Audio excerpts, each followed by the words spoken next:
മറ്റൊരു പ്രധാനപ്പെട്ട വാർത്തയിലേക്കാണ്. നാലാം ഓണനാളിൽ തൃശൂരിൽ നടക്കുന്ന പുലിക്കളിക്ക് കേന്ദ്ര സഹായം.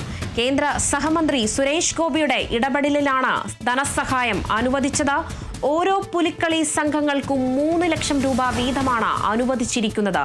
ടൂറിസം മന്ത്രാലയത്തിന്റെ domestic promotion and publicity including hospitality പദ്ധതിയിൽ ഉൾപ്പെടുത്തിയ പുലിക്കളിക്ക് സഹായം അനുവദിച്ചിരിക്കുന്നത്. പുലിക്കളിക്ക് ഇപ്പോൾ കേന്ദ്ര സഹായം ലഭിച്ചിരിക്കുന്നു.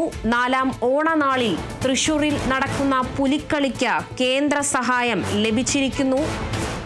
കേന്ദ്ര സഹമന്ത്രി സുരേഷ് ഗോപിയുടെ ഇടപെടലിലാണ് ഇപ്പോൾ കേന്ദ്ര സഹായം ലഭിച്ചിരിക്കുന്നത്. ധനസഹായം അനുവദിച്ചത് ടൂറിസം മന്ത്രാലയത്തിന്റെ DPPH സ്കീമിൽ ഉൾപ്പെടുത്തിയാണ് ധനസഹായം ലഭിച്ചിരിക്കുന്നത്. ഓരോ പുലിക്കളി സംഘങ്ങൾക്കും 3 ലക്ഷം രൂപ വീതമാണ് അനുവദിച്ചിരിക്കുന്നത്. പുലിക്കളിക്ക് കേന്ദ്ര ധനസഹായം ലഭിച്ചിരിക്കുന്നു. നാലാം ഓണം നാളിലാണ് തൃശൂരിൽ നടക്കുന്ന പുലിക്കളിക്ക് കേന്ദ്ര സഹായം ഇപ്പോൾ ലഭിച്ചിരിക്കുന്നത്. കേന്ദ്ര സഹമന്ത്രി സുരേഷ് ഗോപിയുടെ ഇടപെടലിലാണ് ധനസഹായം ഇപ്പോൾ അനുവദിച്ചിരിക്കുന്നത്. ഓരോ പുലിക്കളി സംഘങ്ങൾക്കും 3 ലക്ഷം രൂപ വീതമാണ് ഇപ്പോൾ അനുവദിച്ചിരിക്കുന്നത്.